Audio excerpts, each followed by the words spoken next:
The Acer Nitro 5 is the best gaming laptop I've ever tested at the sub $700 price point so far. I'll show you what it can do and help you decide if it's worth buying in this detailed review. My Nitro is packing the 6-core Ryzen 5 4600H processor with NVIDIA GTX 1650 graphics, but there are other configurations available. You can check those out as well as updated prices with the links in the description. This video is sponsored by me and the Patreon members. I had to buy the Nitro 5 from the US and import it to Australia. This is only possible thanks to viewers like you. Come over and join us in Discord and get behind the scenes videos at the link in the description. Back to the Nitro, it's got an all plastic build with red accenting. There's more flex to the keyboard and lid compared to others, but it feels fine during regular everyday use and is pretty standard for a gaming laptop at this price point. We're looking at under 4.8 pounds or 2.2 kilos for the laptop alone, then under 5.9 pounds or 2.7 kilos with a 135 watt power brick and cables included. It's not too big for a 15-inch gaming laptop. A bit thick, but definitely still portable. My Nitro has a 15.6-inch 1080p 60Hz display, but there's no FreeSync available here, so tearing in games was occasionally noticeable. I've measured the screen's average gray-to-gray response time at around 23 milliseconds. Ideally, we want to see 16.66 milliseconds for a 60Hz panel like this. Unfortunately, I haven't had too many other 60Hz laptops for testing. It's only a little slower than the screen in the Dell G5 SE. I've tested the screen with the Spider 5 and got 62% of sRGB, 44% of NTSC, 46% of Adobe RGB, and 46% of DCI-P3, so colors are on the lower side. We're looking at 253 nits at 100% brightness, below the 300 or so I like to see, making it a little dim, but the 920:1 contrast ratio was fair. Backlight bleed wasn't too bad. I never noticed the spots up the top when viewing darker content, but this will vary between laptop and panel. There's a 720p camera above the display in the middle, no Windows Hello support. This is what the camera and microphone look and sound like. This is what it sounds like to type on the keyboard. And this is what it sounds like if we set the fan to max speed. So you can still hear me okay over the fans. The keyboard just has a single zone of red backlighting which illuminates all keys and secondary key functions. It's got 4 levels of key brightness or can be turned off. I thought typing was fine. Here's how it sounds to give you an idea of what to expect.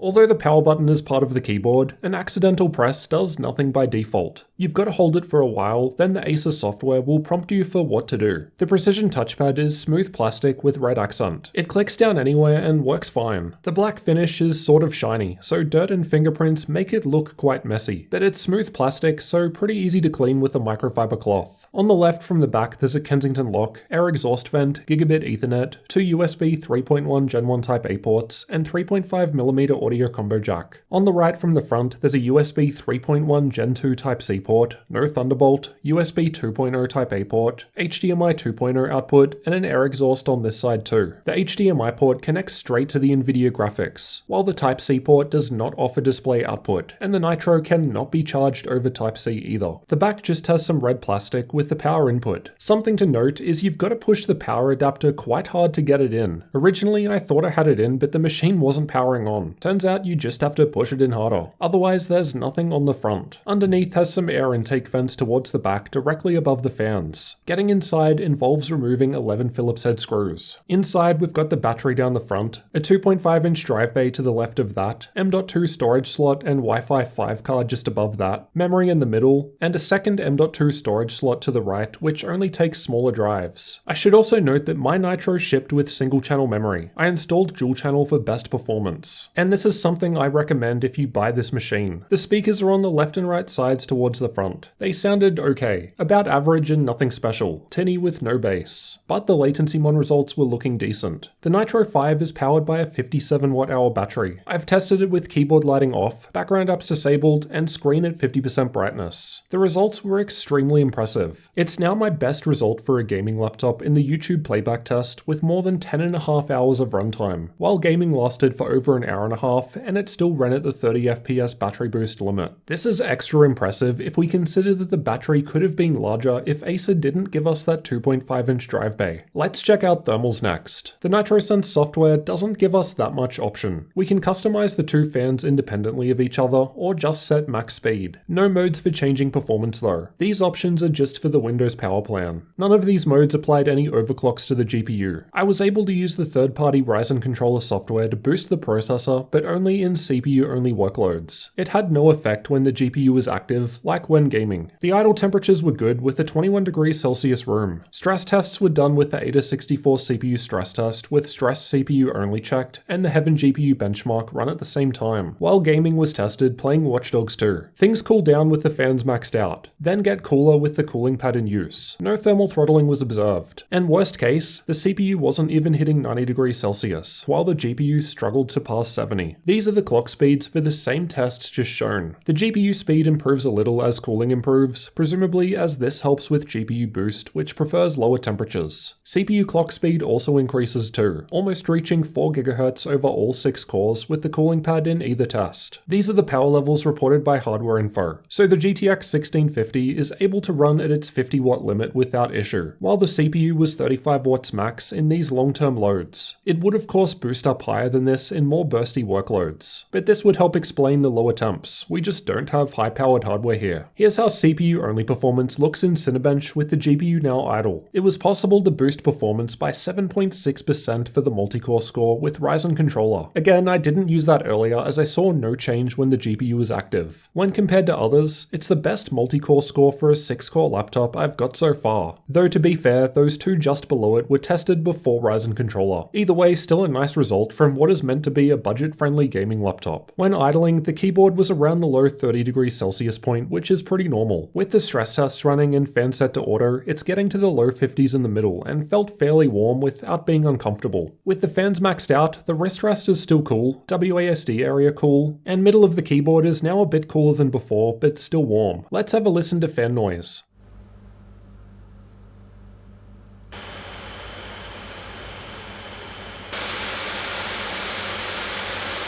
It was only just audible at idle. With the stress tests going and the fan set to the default auto mode, it's not that loud. Then max fan speed was a fair bit louder. I think this is a good thing though. As there's some level of user customization, it means you've got the option within this range to pick your sweet spot of thermals and fan noise. Now let's check out how well this config of Nitro 5 performs in games and see how it compares with other laptops. I've tested Battlefield 5 in campaign mode at ultra settings. The Nitro 5 is highlighted in red. In this test, it's the lowest result I've got for a GTX 1650 laptop so far, not counting the lower powered Max-Q options of course. Intel still seems to have a bit of an edge when it comes to gaming for the most part, so that's not too surprising as the other 1650 laptops are Intel based, though at the same time it's very close to the Aorus 5 with 9th gen i7. These are the results from Far Cry 5 with ultra settings in the built-in benchmark. The Nitro 5 moves up a few places this time, and is now the best 1650 result out of the machines I've got data for. This test is generally more CPU reliant, but in say Cinebench, I get similar scores on the 4600H to those 9th gen i7s at stock. It could be the faster DDR4 3200 memory helping the Nitro along. Shadow of the Tomb Raider was also tested with the game's benchmark tool with the highest setting preset. Again, the Nitro 5 was offering the best result out of the 1650 laptops I've tested, and it was just a couple of FPS behind the 1650 Ti in the Lenovo IdeaPad Gaming 3 just above it. Review on that coming soon. If you want more results, I've tested the Nitro 5 in 22 games at all setting levels. Check out the card in the top right corner or link in the video description. Now for the benchmarking tools. I've tested Heaven, Valley, and Superposition from Unigine, as well as Firestrike and TimeSpy from 3D Mark. Just pause the video if you want a detailed look at these results. I've used Adobe Premiere to export one of my laptop review videos at 4K. This test benefits from QuickSync from the Intel machines, which is why the Nitro 5 is on the lower side out of this selection. I've also tested Premiere, but with the Puget Systems benchmark, which also accounts for things like live playback rather than just export times.